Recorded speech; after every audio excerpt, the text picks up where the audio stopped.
In this video, we're going to be going over addition and subtraction with fractions and mixed numbers. So, just like it sounds, how do I add and subtract with fractions and mixed numbers? We're going to start out with fractions.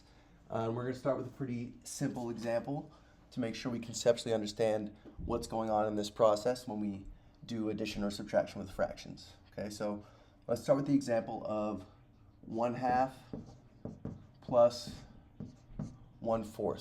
Okay, if we draw these out, notice, remember, my whole for both of these is going to be the same size. Our whole represents the number 1. We have 1/2. We break our whole into 2 equal parts. We have one of those parts. Now for 1/4, 4 equal parts. Okay, and we have one of those. So to name the problem, we can't add these together because the pieces aren't the same size, right? But I could do something over here to make the pieces be the same size, right? We talked in the last video about equivalent fractions. So what have I just done to 1/2, right? Now, if I didn't know this was 1/2, what could I say that this is? Well, I have 4 equal parts, and 2 of them are shaded in. So we have 2/4, okay? So now that I've taken the 1/2 and changed it into 2/4, okay, our pieces are the same size. So now that I have the same size pieces, I can add them up, right? 1, 2, 3/4 is what we have. So 1/4 plus 2/4 gives me 3/4, okay? Notice that my denominator does not change. My number on the bottom doesn't change, okay? Sometimes people might go 4 plus 4 is 8, but no, the denominator simply tells us how big the pieces are, okay? And once we have the same size pieces, we just add up how many pieces do we have, okay? This here is called finding a common denominator.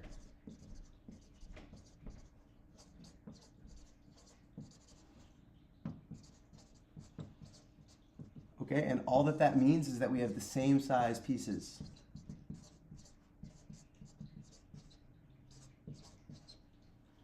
Okay, so now let's look at the example of 1/2 plus 1/3. So again, I will draw these out. And we notice that because our denominators are not the same, right? This is halves, this is thirds, or this is 2, this is 3. The size of our pieces will not be the same, okay? We cannot add up pieces that are not the same size. So we cannot add up fractions that don't have the same denominator. So let's look at it on the diagram first. What could I do to the 1/3 if I wanted to make smaller pieces, right? I could cut it in half like this, and now I have 1, 2, 3, 4, 5, 6 total pieces, 2 of which are shaded in, right? We talked about we could do 1 times 2, 3 times 2 gets me 2/6 as an equivalent fraction. Can I do something to the 1/2 to turn it into 6ths as well, right? I could cut each of these halves into 3s, right?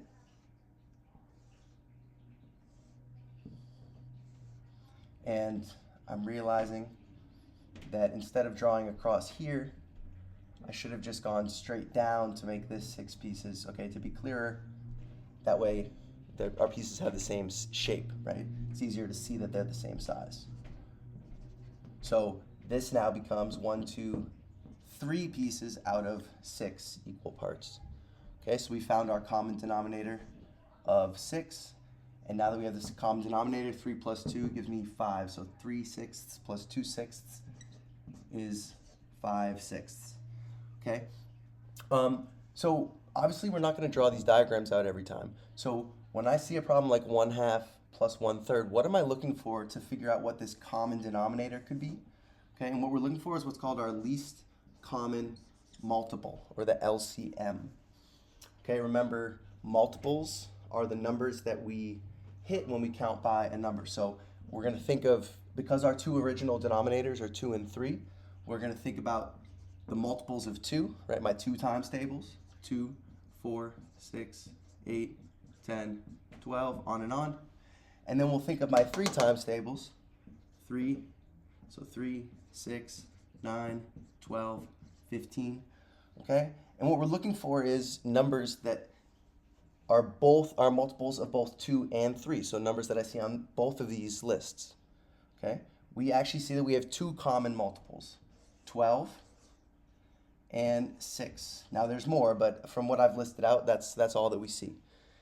But which one of these is the least or the lowest common multiple? The smallest multiple that they share is 6, right? So if I were doing this problem without drawing the diagram, I say, okay, I know that I need to rewrite both of these 1/2 plus 1/3. Sometimes I honestly prefer to write these vertically, 1/2 plus 1/3, because now when I identify my common denominator of 6, I can put it right here, okay? And it feels a little more natural to then write each equivalent fraction right next to the original fraction.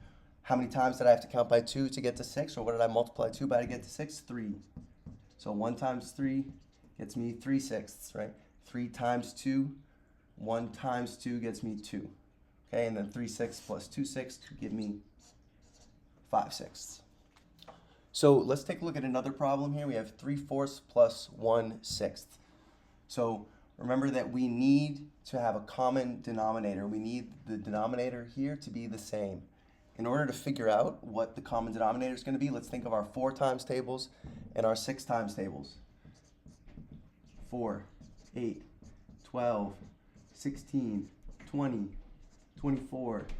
And then my 6 times tables, 6, 12, 18, 24.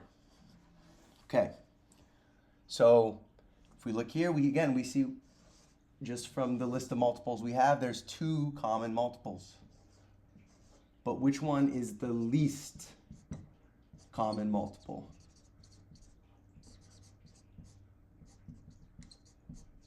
The least common multiple, the smallest one, is 12, okay? So I know, like I said, I like to write these vertically. I know that my common denominator for both of these fractions needs to be 12 because that's the least common multiple between them, okay? Well, what did I multiply 4 by to get to 12? 3 times. So I do 3 times 3 gets me 9. What did I multiply 6 by to get to 12? Well, 2 times.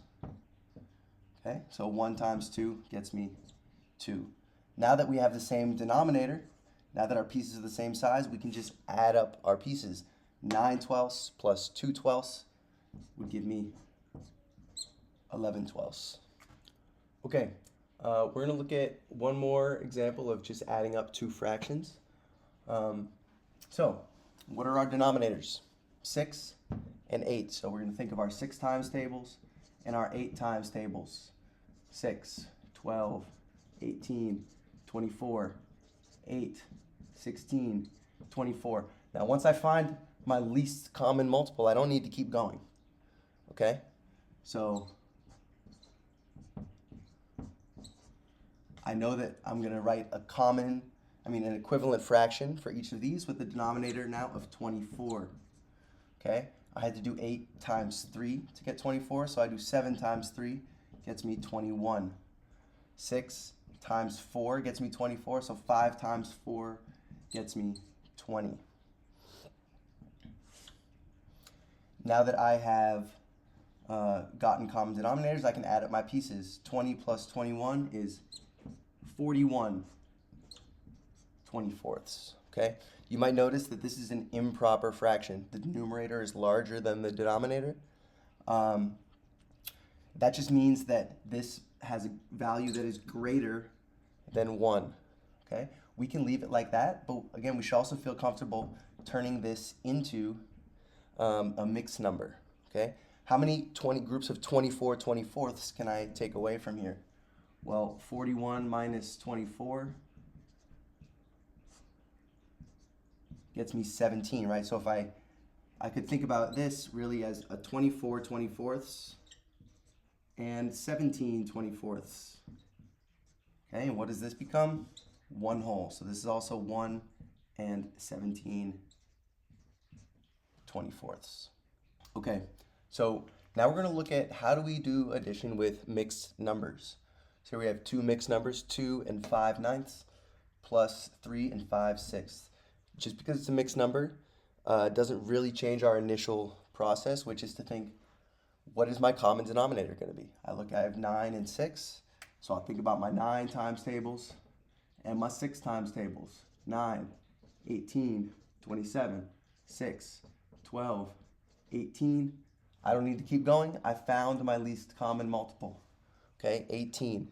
So I need to rewrite each of these with the denominator of 18. This was 9 times 2, so 5 times 2 gets me 10. This was 6 times 3, so 5 times 3 gets me 15. Okay, and now I can add these up. 10 plus 15 gets me 25/18. Okay, we're just going to leave it like that right now. I know it's an improper fraction, but let's just leave it like that right now. Okay, and when we do this, let's just think of there being a dividing line between our fractional world and our whole numbers. Now let's add up the whole numbers. 2 plus 3 is 5. Okay, from here, well, can we turn this into a mixed number? 25/18. We can, right? We have 18/18 makes one whole, and then another 7/18 left over, right? 18 plus 7 gives me 25. Okay, well, this becomes a one whole. So now this is 1 and 7/18. That's what these fractions added up to, plus the 5 wholes, right? 5 plus 1 gets me 6 and 7/18. Okay, I did it out in a little bit more of a convoluted way because I wanted to show again what was really happening. But let's do it again, and I'll be a little more condensed in the way that I show it. Right? Okay, so we have 2 and 5/9 plus 3 and 5/6. All right, if I know my times tables well, I can immediately identify 18. 18, that's times 2 times 3, so 10 and 15. Now, over here, I'm not going to put it down here. Off to the side, I'm going to say, well, 10 plus 15/18 gives me 25/18. Okay, but I know that that's really 1 and 7/18. So kind of like when we add whole numbers, I'll put the 7/18 down here, and then I carry the 1 over here into the whole numbers, into the ones place. 1 plus 2 is 3, plus 3 gives me 6. Okay, so now we're going to transition and talk about subtraction.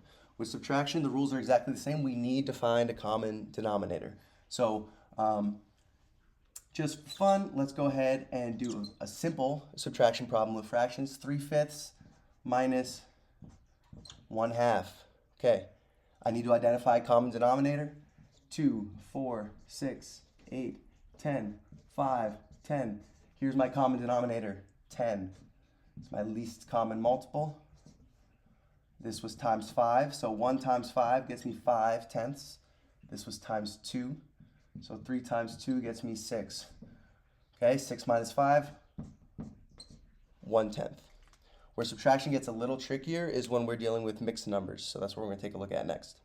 Okay, so here we have a subtraction problem involving mixed numbers. We have 4 2/3 minus 3 5/8.